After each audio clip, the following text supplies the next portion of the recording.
নমস্কার। নেক্সট উইকের জন্যে বাজারের যে জিনিসগুলো একটু ইম্পর্টেন্ট সেগুলো একটু কথা বলে নেব। নেক্সট উইকে বাজারের বিভিন্ন লেভেল বা টেকনিক্যালি কি চার্টে দেখা যাচ্ছে সেটা নিয়ে একটু অ্যানালিসিস করব এই ভিডিওতে। বেশি বড় করব না, সংক্ষিপ্ত ভিডিও রাখবো।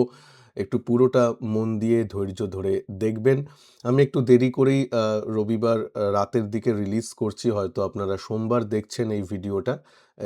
একটু দেখবেন। প্রথম কথা দেখুন, আ ভারতের জন্যে যেটা মেইন জিনিস হয়ে দাঁড়িয়েছে সেটা হচ্ছে ক্রুডের প্রাইস। যদি ক্রুডের প্রাইস আপনারা দেখেন, আ লাস্ট ট্রেডিং সেশনে এখন বন্ধ আছে বাজার। একটু বাদেই ফিউচার মার্কেট ওপেন হবে। আ যদি দেখেন আ বা ব্রেন্ট অয়েল বা বিভিন্ন ক্রুডের দাম কি সেটা কিন্তু $110 পৌঁছে গেছে। WTI ক্রুডও $100 উপর, যেটা কিছুদিন আগেও $90 ছিল।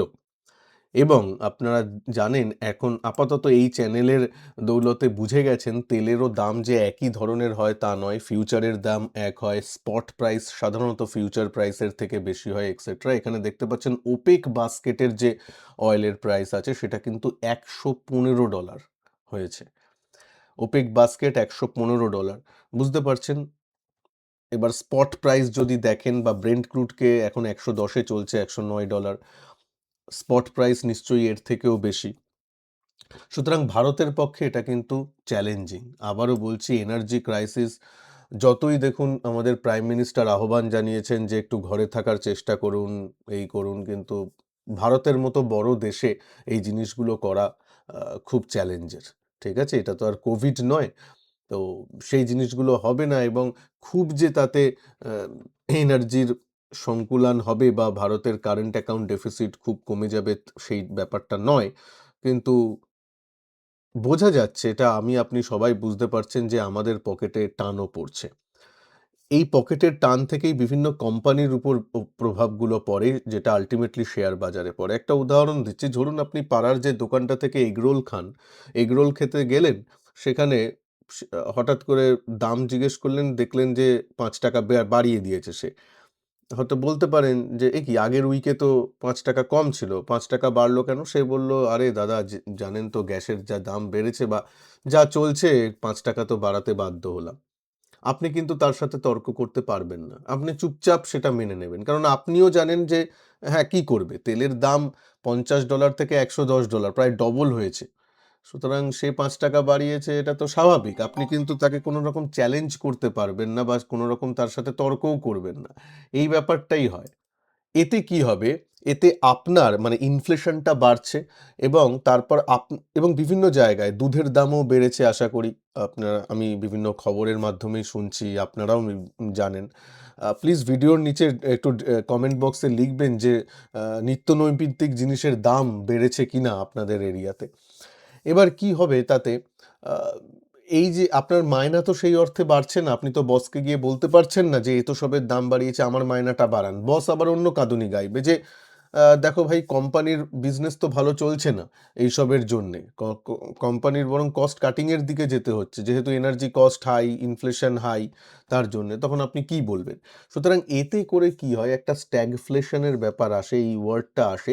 যে যেখানে ইকোনমি একটু দাঁড়িয়ে যায়, যেহেতু স্পেন্ডিং ক্যাপাসিটি একটু মানুষের কমে যায় এবং স্পেন্ডিং না হলে এফএমসিজি কোম্পানিগুলো আ তার সাথে অন্যান্য ব্যাপারেও গুলো ধাক্কা খায়। ঠিক আছে? তো মানে এটা এফেক্টটা আসতে একটু সময় লাগে, কিন্তু আবারও বলেছি, ক্রুডের দাম যদি অনেকটা বেশি থাকে, অনেক মাস ধরে থাকে, তাহলে কিন্তু খারাপ। এবং ইরান যুদ্ধে কি হচ্ছে আমি বলি। আজকেই একটা খবর এসেছে, ইউএইর ওখানে যেটা ওদের নিউক্লিয়ার পাওয়ার প্লান্ট আছে তার জেনারেটরে নাকি আ একটা ড্রোন হামলা হয়েছে। মানে এখন নিউক্লিয়ার পাওয়ার প্ল্যান্টেও ব্যাপারগুলো চলছে। মানে যুদ্ধ যে একদম থেমে গেছে তা কিন্তু নয়। হয়তো সেকেন্ড ফেজ আবার চালু হতে পারে বা হতে চলেছে। আমরা কেউ জানি না। এই খবরটা আজকে এসেছে, একটু ইন্টারনেট সার্চ করলেই পেয়ে যাবেন।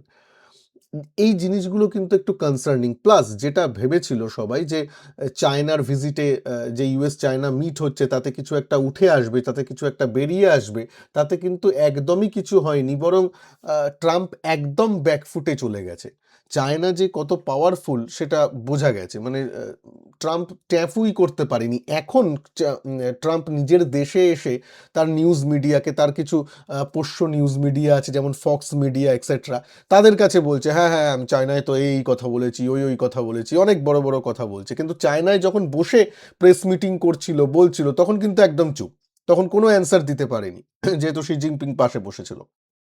তো সেখান থেকেও বাজার মনে করছিল একটা ইরান সম্বন্ধে ভালো ব্যাপার উঠে আসবে, স্ট্রেট অফ হরমুজ সম্বন্ধে কোনো একটা ডিলের ব্যাপার উঠে আসবে, তা নিয়ে কোনো কিছু হয়নি। তো এইটা কিন্তু তার এফেক্ট দেখুন আপনারা ইউএস মার্কেটে দেখেছেন। যদিও ইউএস মার্কেট টপে ছিল, সেখান থেকে 1-1.5% মতো মাইনাস হয়েছে। ঠিক আছে, দেখুন মার্কেটকে দাঁড় করিয়ে দেওয়ার ব্যবস্থা অনেক বাজারেই করা হয়, সে ঠিক আছে, কিন্তু ইন্ডিয়ান মার্কেটে যদি বলেন এই ব্যাপারটা নিয়ে হচ্ছে। আরেকটা গোল্ড ইম্পোর্ট নিয়ে যেটা কথা হয়েছে সেটাও দেখুন। প্রবলেম কি জানেন তো, এই যে গোল্ড, তেল, এগুলো সবই আমরা ইম্পোর্ট করি, এগুলোর দাম বাড়ছে, কিন্তু যেগুলোকে আমরা এক্সপোর্ট করি সেগুলোর দাম ভয়াবহভাবে কমছে। কি জিনিস এক্সপোর্ট করি? স্পেশালি আমরা সার্ভিসেস এক্সপোর্ট করি, যেমন ইনফোসিস, টিসিএস, এরা সার্ভিস বাইরে দেয়। সেই সার্ভিসগুলো এখন এআই দিয়ে অনেকটা হয়ে যাচ্ছে, সুতরাং তাদের দাম কমে যাচ্ছে। মানে বুঝতে পারছেন কোথায় আমরা আছি, কত চ্যালেঞ্জিং পরিস্থিতিতে আছি, একটু বোঝার চেষ্টা করুন। এতে কাউকে মানে এখানে আমি পলিটিক্যাল কথা বলছি না, কিন্তু বোঝার চেষ্টা করুন আমরা কোন দিকে। এই হচ্ছে ব্যাপারটা, যে আমরা যেগুলো ইম্পোর্ট করছি, কারণ সোনা আমাদের এখানে উৎপন্ন হয় না, সোনা আমাদের ইম্পোর্টই করতে হয়। তো সোনা ইম্পোর্ট করতে আমাদের পয়সা লাগছে, তার দাম বেড়েছে। তেলের দাম বেড়েছে যেগুলো ইম্পোর্ট করছি। যেগুলো এক্সপোর্ট করছি সেগুলোর দামও যদি বাড়তো তাহলে ব্যালেন্স হয়ে যেত, মানে কারেন্ট অ্যাকাউন্ট ডেফিসিটটা তেমন থাকতো না। কিন্তু তা হচ্ছে না, সেটার দাম বরং ভয়াবহভাবে কমছে। শুধু কমছে ওয়ার্ডটা বলবো না, ভয়াবহভাবে কমছে, স্পেশালি সার্ভিসেস। কারণ ইন্ডিয়া সার্ভিসেস সেক্টরের অনেকটা একটা ব্যাপার থাকে, চাঙ্ক অফ আওয়ার এক্সপোর্ট। এবং সার্ভিসের দাম কিন্তু বা কস্ট কিন্তু কমছে এআই এর আশাতে। তো তার জন্যই চ্যালেঞ্জিং। এবং এই যে মার্কেট যে কেন 23,600, অনেকে আপনারা বলবেন কয়েকটা বিদেশের বাজার তো বেশ ভালো, কসপি মানে Korean market all time high যাচ্ছে, বেশ ভালো করেছে, ইউএস মার্কেটও ভালো করছে, আপনারা হয়তো দেখছেন। কিন্তু আমাদের মার্কেট কেন করছে না, কেন করছে না, মানে এর থেকেও বাজে অবস্থায় থাকতে পারতো মার্কেট, থাকছে না যেহেতু ডিআইআইদের জন্য। এবং মার্কেট খুব একটা বাজে জায়গায় নেই মার্কেটের নিরিখে যদি দেখেন, কারণ ঠিক আছে নিফটি তো একটা লার্জ ক্যাপ, ঠিক আছে, মেন যে মিড ক্যাপ ইন্ডেক্স সেটা দেখুন লাইফ হাইতে দুদিন আগেও ছিল, এখন একটু কমেছে, 2-3 দিন আগেও, এখন একটু কমেছে, তাও লাইফ হাই এর দিকেই আছে। সুতরাং খারাপ আপনি বলতে পারেন না, যদিও এই চ্যালেঞ্জগুলো যেগুলো বললাম, এক্সপোর্টের দাম, এক্সপোর্ট যেগুলো করি তার দাম কমছে, ইম্পোর্ট যেগুলো করি তার দাম বাড়ছে। এবং এর মধ্যে অনেকাংশেই ব্যাপারগুলো ইন্ডিয়ার হাতে নেই। জানেন এখন আমাদের পিএম একটু সেনজেন কান্ট্রি বা ইউরোপে ট্রিপ করছেন, নরওয়েতেও আসবেন, ডেনমার্কেও গেছেন। এই নরওয়ে স্পেশালি, সেগুলো হচ্ছে একটু এনার্জি রিচ কান্ট্রি, যাদের কাছে অয়েল টয়েল আছে, হয়তো ব্যাকডোরে কিছু, হয়তো অয়েলের ব্যাপারে কিছু সন্ধি হতে পারে, সেগুলো আলাদা ব্যাপার, সব তো নিউজ মিডিয়ায় আসে না। কিন্তু সেনজেন কান্ট্রিতে আসা, স্পেশালি নরওয়ে, ডেনমার্ক, এগুলো একটু অয়েল রিচ কান্ট্রি, সুতরাং সেখানে একটা এনার্জি নিয়ে যে ডিসকাশন হবে সেটা মোটামুটি জানা কথা। তো দেখা যাক কি হয়, এই ব্যাপারগুলো খুব ইম্পর্টেন্ট। যেহেতু আমরা এনার্জিতে স্বয়ংসম্পূর্ণ নই, সেহেতু এনার্জির হাই কস্টটা আমাদের জন্য কিন্তু মার্কেটের প্রভাব ফেলবে। এবং নেক্সট উইকে আপনারা এই দিকে একটু নজর রাখবেন, অয়েলের দিকে, অয়েলের প্রাইসের দিকে একটু নজর রাখবেন। যদি $100 নিচে নেমে যায়, স্পেশালি ব্রেন্ট ক্রুড বা মানে অয়েলের যা দাম, ফিউচার প্রাইস, তাহলে কিন্তু একটু ভালোর দিকে, না হলে কিন্তু যেমন বাজারে ওই টালমাটাল অবস্থা দেখছেন তেমনই থাকবে, খুব একটা যে পজিটিভিটি থাকছে তা নয়। ডিআইআইরা কিনে কিনে হয়তো একটু স্টেবিলিটি দেবে, বাট ওই ভেতরে ভেতরে একটু সেলিং টেলিং মাঝে মাঝে আসবে। তার মধ্যেও কিছু কিছু স্টক ভালো করছে, সেই সব দিকে নজর রাখবেন। আর আমি বলবো এই ফেজটায় যারা ইন্ট্রাডে করছেন, ঠিক আছে, অসুবিধা নেই, একটু ইনভেস্টমেন্টের উপর জোর দিন, ইনভেস্টমেন্ট করুন। ইনভেস্টমেন্ট বেচে দিয়ে, আমি কোনো ফিনান্সিয়াল অ্যাডভাইস দিচ্ছি না, কিন্তু ইনভেস্টমেন্ট বেচে বেরিয়ে যাওয়ার কোনো মানে হয় না এখন। মানে বুল মার্কেটে ইনভেস্টমেন্ট বেচাটা ঠিক আছে, যখন সব দিকে গ্রিড তখন বেরিয়ে যাওয়া, যখন মার্কেটে ব্লাড বাথ চলছে, মার্কেটে যখন ইকোনমি জন্য একটু ডামাডোল পরিস্থিতি চলছে তখন তো মানুষ ইনভেস্টই করে। একবারে ইনভেস্ট একদমই করবেন না, এসআইপি মোডে আস্তে আস্তে ভেঙে ভেঙে ইনভেস্ট করুন, তাতে একটু বাজার নিচের দিকে এলেও ঠিক আছে। আবার নিফটির লেভেলগুলো একটু মনে করিয়ে দিই। দেখুন এখান থেকে এই যে ডেইলি চার্টে এরকম এরকম করেছে, একটু লোয়ার হাই তৈরি করেছে, তারপর লোয়ার লো তৈরি করেছে, তারপর আবার একটা বাউন্স দিয়েছে। এই বাউন্স থেকে যদি ঘুরে নিচে চলে আসে এবং এই পয়েন্টটাকে যদি ভেঙে দেয় তাহলে কিন্তু এই পয়েন্টও আসতে পারে, এইটা আমি বারবার আপনাদের বললাম। তো ঠিক আছে, এটা তো পিওর টেকনিক্যাল অনুযায়ী। এই টেকনিক্যাল থেকেই মনে পড়লো যে যারা টেকনিক্যাল কোর্সে ভর্তি হতে চান, আমার খুব শিগগিরই টেকনিক্যাল কোর্স আসতে চলেছে। কাল বা পরশু থেকে এনরোলমেন্ট স্টার্ট হয়ে যাবে এবং প্রথম দিকে যারা করবেন তাদের জন্য আমি খুব কম প্রাইস রাখতে চলেছি। বিকজ আমার সাধারণত কোর্সগুলো ৫,০০০ ৬,০০০ টাকা প্রাইস থাকে, আপনারা জানেন। কিন্তু এই কোর্সটার প্রাইস আমি ২ থেকে ২,৫০০ টাকার মধ্যে রাখছি, যারা প্রথমে দিকে একটু এনরোল করে নেবেন। ২ থেকে ২,৫০০, বুঝতেই পারছেন। কেন আমি চাই যে টেকনিক্যাল টা সবাই শিখুক। দেখুন একটা কোর্স লঞ্চ করতে আমারও কিছু খরচ হয়, প্ল্যাটফর্ম ফিজ আছে এক্সেট্রা এক্সেট্রা সব কিছু।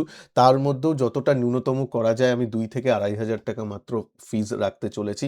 তো গুগল প্লে স্টোর থেকে সঞ্জয় টক্স এই অ্যাপটা প্লিজ ইনস্টল করে নেবেন। এই অ্যাপের মাধ্যমেই এনরোলমেন্ট, এই অ্যাপের মাধ্যমেই কোর্সটা হবে। এর লিঙ্কও এই ভিডিওর নিচে ডেসক্রিপশন বক্স এবং প্রথম কমেন্টে দেওয়া আছে, সেখান থেকেও ইনস্টল করে রাখুন। কাল পরশুর মধ্যেই কোর্সটা লঞ্চ হবে। আচ্ছা, এবং আমি মনে করি টেকনিক্যাল অ্যানালিসিসটা একটু সবার জানা উচিত, তাতে অনেক কাজ কিন্তু অনেকটা হয়ে যায়। ঠিক আছে? এবার দেখুন ব্যাংক নিফটিতে আসি। ব্যাংক নিফটিও কিন্তু একটু উইক। নিফটি ব্যাংক উইক এবং নিফটির মতোই চার্ট দেখতে পাচ্ছেন এই লোয়ের দিকেই আছে এবং সেটা ব্রেক করলে কিন্তু আবার এই যে এইখানে যে এসেছিল সেই জায়গাটাকে কিন্তু আবার চ্যালেঞ্জ করতে পারে। সুতরাং এইখান থেকে যে বাউন্স এসেছিল সেই বাউন্সটা সাস্টেন না করে যদি এই লোটাও ভেঙে যায়, এই লোটা ইন দ্য সেন্স আমি এইখানের কথা বলছি। ঠিক আছে? তাহলে কিন্তু একটু খারাপ দিক। চলুন নিফটি মিড ক্যাপ দেখি। মিড ক্যাপ লাইফ হাইতে গেছিল, লাইফ হাইকে চ্যালেঞ্জ করেছিল, সেখান থেকে একটু কিন্তু নিচে এসেছে এবং তারপর দাঁড়িয়ে আছে। মিড ক্যাপের আলাদা করে চার্ট আমি পার্সোনালি দেখি না, কারণ দেখে লাভ নেই। মিড ক্যাপে আমি এই ব্যাপারটা দেখেছি, যখন এরকম মোমেন্টামে আছে তখন ভালো, যদি নিফটি বা লার্জ ক্যাপ বা মেন বাজার যদি দাঁড়িয়ে যায়, মেন বাজারকে হু হু করে বাড়তে হবে না, অ্যাটলিস্ট যদি দাঁড়িয়েও যায় মিড ক্যাপ কিন্তু কাজের কাজটা করে দেবে। সুতরাং দেখতে হবে যে আমাদের বাজারটা দাঁড়ায় কিনা। এখানে আমি ১-২ দিনের কথা বলছি না, একটু ওভারঅল মার্কেট যদি এক জায়গায় একটা রেঞ্জ বাউন্ডেও দাঁড়িয়ে যায় তাহলেও কিন্তু নিফটি মিড ক্যাপ ভালো করে দেবে। কারণ দেখুন এই যে উপরের দিকে যে স্পারটা এসেছিল, এই জায়গাটা আপনারা লক্ষ্য করুন, একটু টেকনিক্যালটাও নিয়েও বলুন। এই যে এটা এসেছিল, এটা কখন এসেছিল? এটা এসেছিল যখন নিফটি দেখুন এই রেঞ্জের মধ্যে ছিল। দেখতে পাচ্ছেন? নিফটি কিন্তু তেমন নয়। নিফটি রেঞ্জেই ছিল। হ্যাঁ, একটু উপরে উঠেছিল গ্যাপ আপে, ঠিক আছে। তারপরে রেঞ্জেই ছিল। এই রেঞ্জে ছিল কিন্তু নিফটি মিড ক্যাপ বেড়ে গেছে। তাই জন্য এটলিস্ট এক জায়গায় দাঁড়িয়ে যদি থাকে, এই রেঞ্জটা আমার মনে হয় ৫০০ থেকে ১,০০০ পয়েন্টের মতো। এর মধ্যে যদি দাঁড়িয়ে যায় তাহলে ঠিক আছে।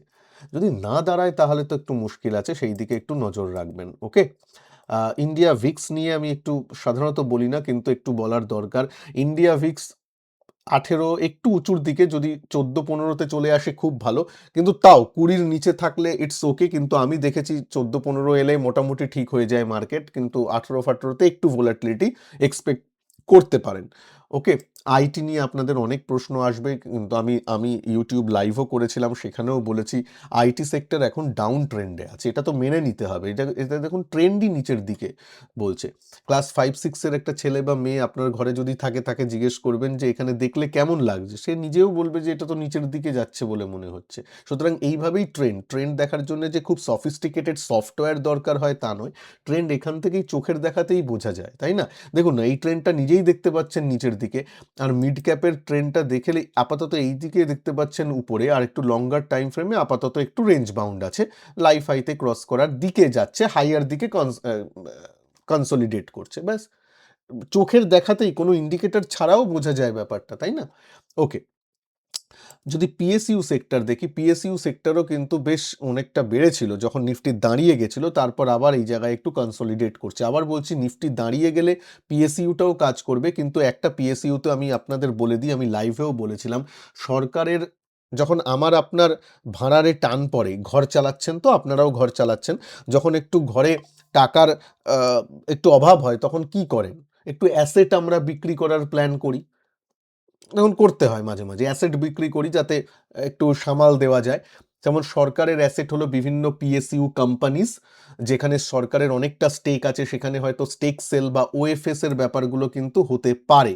এই দিকে একটু নজর রাখবেন। যদিও ওএফএস আগে থেকে জানা যায় না, মার্কেট শেষের পর অ্যানাউন্স হয় যে এই স্টকে ওএফএস আসছে। কিন্তু ওএফএস কিন্তু সরকারি কিছু, কিছু কোম্পানিগুলোতে, স্পেশালি যেখানে যেসব কোম্পানিতে সরকারের স্টেক একটু বেশি আছে, সেখানে কিন্তু ওএফএস গুলো আসলেও আসতে পারে। আমি বলছি না যে নেক্সট সপ্তাহেই আসবে বা কখনো আসবে, কিন্তু আসলেও আসতে পারে। সেই দিকে একটু নজর রাখবেন।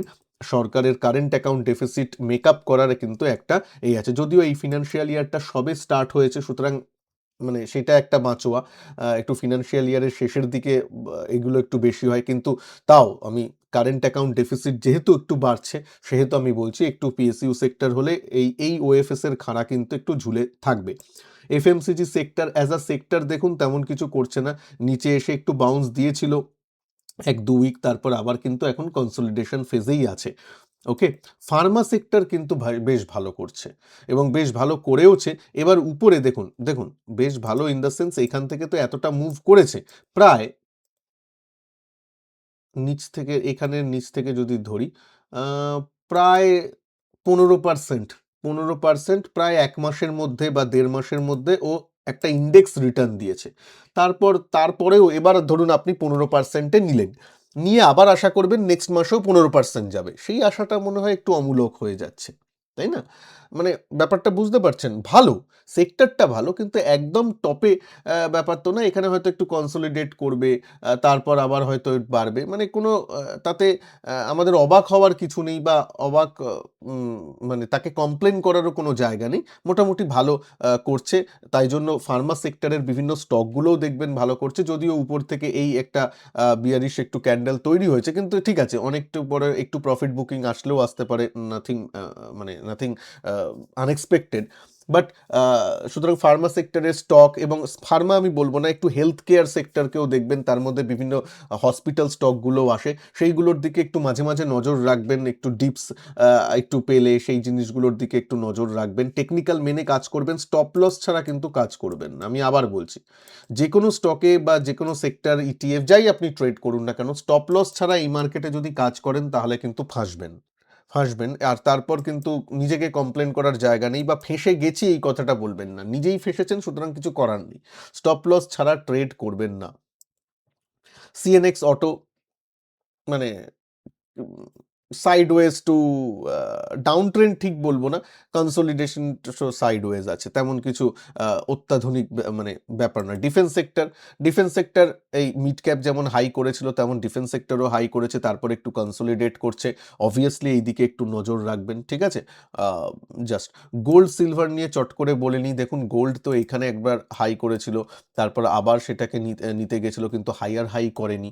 তারপর একটা লো, এই লোটা এই লো এর থেকে ছোট, তারপর মানে লোয়ার লো, তারপর আবার হাই করতে গেল, এই হাইকে ক্রস করলো না, তার মানে লোয়ার হাই করলো। এবার এই লোটাকে যদি ভাঙে তাহলে একটা বাজে জিনিস তৈরি হবে, নিজেই বুঝতে পারছেন টেকনিক্যালটা। এই জন্য টেকনিক্যালটা একটু জানার দরকার। এই লোটা যদি ভাঙে, আপাতত ভাঙেনি, সুতরাং আপাতত কিন্তু রেঞ্জ বাউন্ডের মধ্যে এর মধ্যে আছে। দেখা যাক কি হয়। সুতরাং এই দিকে একটু নজর রাখবেন যে লোয়ার রেঞ্জ ভাঙছে কিনা, তাহলে কিন্তু lower high lower low pattern তৈরি হবে গোল্ডে। ভারতের ইকোনমির জন্য ভালো একদিকে। দেখা যাক, সিলভারও তথৈবচ সেরকমই করছে, তবে এই লো এর দিকে একটু নজর রাখতে হবে, সেটা হচ্ছে এইখানে, এই দিকটা, এই জোন থেকে এই জোনটাও আছে, ঠিক আছে? এই জোন, এই পুরো জোনটার দিকে একটু নজর রাখতে হবে যে এইখানে ব্রেক করে কিনা, বা এখান থেকেই সাপোর্ট নিয়ে আবার ওঠে কিনা। সেক্ষেত্রে এই হাইগুলোকে ক্রস করলেই আবার হাইয়ার হাই তৈরি হবে। ওকে, যেগুলো একটু বুলিশ প্যাটার্ন। তবে দেখুন, সাধারণত আপনারাও জানেন, একটা বিশাল বড় র্যালি দেওয়ার পর না এরকমই করে অনেক মাস কনসলিডেট করতে পারে। সুতরাং গোল্ড সিলভার প্রাইস নিয়ে এখন কিছু ওই সঠিকভাবে বলার সময় এখনো আসেনি, যেহেতু কনসলিডেশন করলেও তাতে কমপ্লেন করার কিছু নেই। বিগত 1-1.5 বছরে এরা যা রিটার্ন দিয়েছে। ওকে? ঠিক আছে, মোটামুটি এই আলোচনার ছিল। আগামী সপ্তাহের মেইন এনার্জির দিকে নজর রাখবে থা রা রাখবো আমি, এবং মাঝে, মাঝেই তো ভিডিও নিয়ে আসবো, চিন্তা করবেন না। আবার বলছি, যারা টেকনিক্যাল কোর্সে ভর্তি হতে চান, প্লিজ Google Play Store থেকে সঞ্জয় টক্স এই অ্যাপটা ডাউনলোড করে নিন। ভালো থাকবেন সবাই। নমস্কার, জয় হিন্দ, বন্দে মাতরম।